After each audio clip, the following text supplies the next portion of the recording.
To był 42 rok. Ostatnia łapanka to już była. Już byli prawie wszyscy wywiezieni. Już rzadko było Żydów.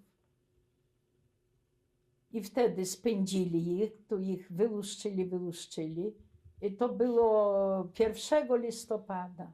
Bardzo pamiętne, bo by do wszystkich świętych. Myśmy już nie szli do kościoła, bo jak już ta łapanka była, to nie bardzo się wychodziło na ulicę, bo Żyd leciał, mógł strzelić za Żydem, się siedziało w domu cicho.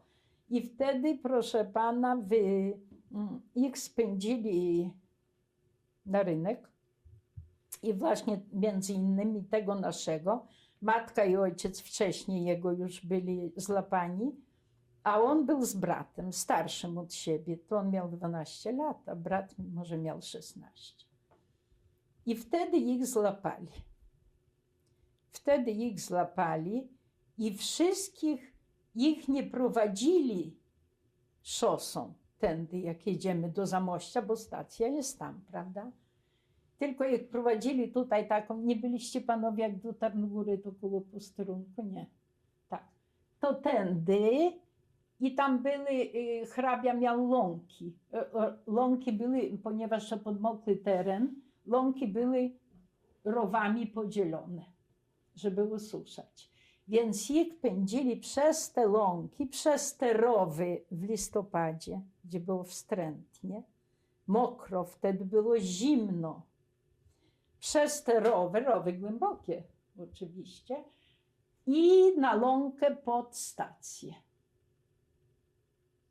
A ponieważ to już był okres, kiedy partyzanci wysadzali mosty i pociągi nie chodziły normalnie, i wtedy 2 doby nie przyjechał pociąg. 2 doby oni siedzieli na tym, deszcz padał okropnie. Wtedy było, no ja już tak mówiłam, że specjalnie dla nich chyba to zimno lało i na tej łące dziecko, starzec, chory, prawda, różni.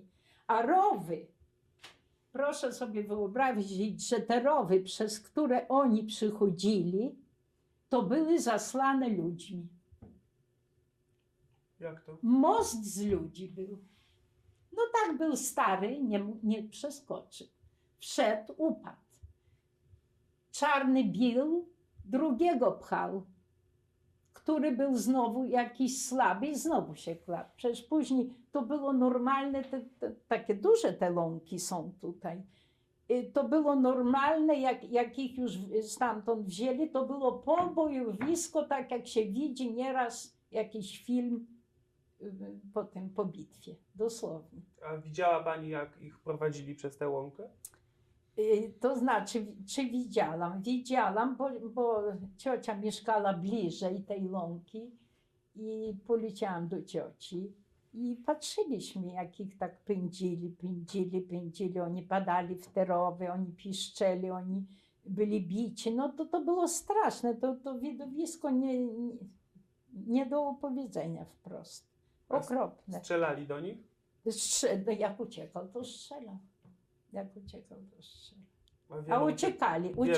Wielu uciekało? No uciekało, wie pan, tam, no co on wiedział i tak śmierci tak, może ucieknie. Ale no to znaczy nasz później uciekł, to powiem. Ale na przykład do cioci wtedy, proszę pana, brali od nich łapówki. Brali, puścił go, a drugiego złapał później. Wpadł ten czarny. No i tak spieszyliśmy się, nie wiedzieliśmy, co on chce, a on podniósł tak jedne spodnie, a tu miał pełno zegarków. Podniósł tu bluzę i tu znowu zegarki i chciał sprzedać te zegarki. A wujek mówi tam, wynoś się stąd, idź, mówi, idź z twoimi zegarkami. Tak rabowali. A później jak siedzieli na tej łące, to Engels z tym Klimem wsiedli na konie między tych ludzi, a czarni nieśli wiadra i podchodził i od każdego chciał złota, żeby każdy rzucił w to wiadro złoto.